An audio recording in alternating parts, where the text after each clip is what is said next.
We're here for the General Tire World Championship in Sebastian, Florida. It's the end of February, early March, but let's just play around and say that the General Tire World Championship was actually this summer. What would you be doing differently, or what would be your game plan and strategy then? One thing that you have to understand, I mean, this time of the year when we're here for the Major League Fishing World Championship, these fish are typically just moving up. They're trying to spawn, or they're in that post-spawn period.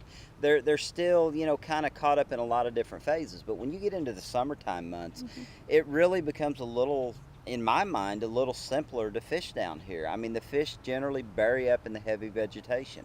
And the big key about that time of the year to me would be getting a big old heavy flipping stick out, an ounce and a quarter, ounce and a half weight, something with a, you know, a plastic, you know, ditch crawl, something like that on it, and just covering as much of that vegetation, the heavy vegetation, as you can.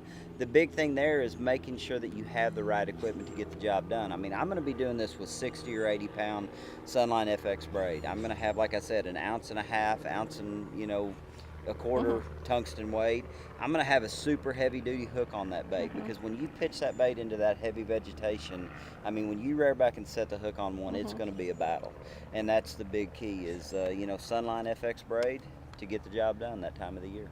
So you definitely would recommend this for somebody if they're going to Florida in June, July, August to fish with? I definitely think so. I mean, one of the big things about that time of the year, July, you know, when it gets really hot down here in Florida, those fish want to bury up in that cover. They get in the shade, they get under the vegetation, and that's going to be where you're going to get the job done that time of the year.